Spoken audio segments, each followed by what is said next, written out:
If you are brand new to the gym, or you have been going for a few months without any real structure, and you want to know exactly what to do, how many days to train, which exercises to prioritize, and how to set everything up so that you build the maximum amount of muscle and strength in your first year without injuring yourself or burning out, then this video is going to give you the complete, perfect beginner workout plan backed by exercise science and behavioral psychology, because the first year of training is the single most important year of your entire fitness journey.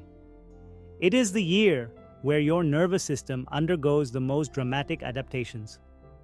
where your muscle protein synthesis response to training is at its highest sensitivity, where habits and movement patterns are being established that will either serve you or limit you for every year of training that follows, and where the difference between a well-designed program and a poorly designed one is larger than at any other point in your training life. The foundation of the perfect beginner program is training frequency, and the research here is unambiguous. Beginners should train their entire body 3 times per week, rather than following the muscle group split routines that dominate fitness social media. And the reason is rooted in the muscle protein synthesis research, showing that after a training session, the target muscle's protein synthesis remains elevated for 24 to 48 hours before returning to baseline, meaning a full body, 3 times per week structure stimulates every muscle 3 times per week and keeps muscle protein synthesis elevated for a greater total proportion of the week compared to hitting each muscle once per week on a bro split. And additionally, the beginner's primary adaptation in the first 8 to 12 weeks is neural rather than structural. Your nervous system is learning to recruit motor units efficiently, coordinate intermuscular activation patterns, and automate movement sequences. And these neural adaptations are enhanced by frequent practice of the same movement patterns rather than infrequent high-volume exposure, meaning the beginner who squats 3 times per week develops technique and neural efficiency dramatically faster than the beginner who squats once per week for more sets.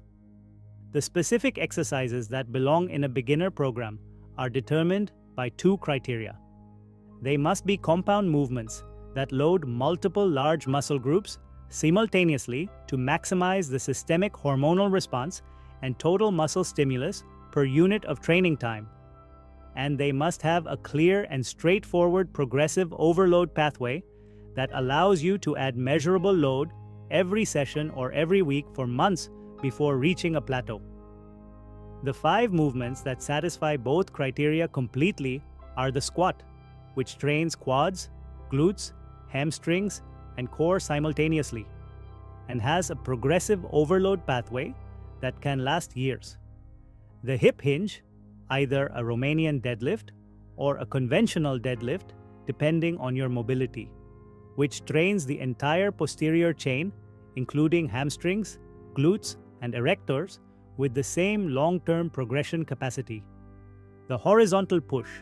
which for beginners is best performed as a dumbbell bench press or push-up variation to develop chest, anterior deltoid, and tricep strength while building the shoulder stability that barbell pressing requires. The horizontal pull, performed as a dumbbell row or cable row, which develops the latissimus dorsi, rhomboids, and biceps, while counterbalancing the anterior dominance created by pressing movements and protecting long-term shoulder health. And the vertical pull, performed as a lat pull-down or assisted pull-up,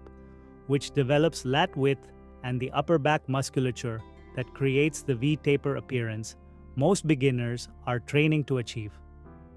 Your 3 weekly sessions should each contain all 5 of these movement patterns, performed for 2 to 3 sets of 8 to 12 repetitions, with a simple progression rule that is the most important programming decision in your entire beginner plan. Every time you can complete all sets at the top of your rep range with perfect technique. Add the smallest available weight increment at your next session, And this double progression model of increasing reps within a range before increasing load is the simplest and most effective progressive overload system available for beginners because it ensures that load increases are always preceded by technical mastery at the current weight, reducing injury risk while guaranteeing that your training stimulus is continuously progressing ahead of your adaptation. The psychological architecture of your beginner program matters as much as the training architecture, and the single most important psychological principle for a beginner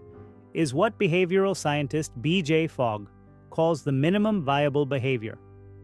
Designing your program to be executable on your worst week, not your best, because your worst weeks will come, and the program that survives them is the program that produces results, while the program that only works on perfect weeks produces nothing but guilt and abandonment cycles. 3 full body sessions per week of 45 to 60 minutes each is the minimum effective dose that the research supports for maximum beginner adaptation. It is short enough to fit into a genuinely busy life. It is frequent enough to develop neural adaptations and maintain elevated muscle protein synthesis across the week.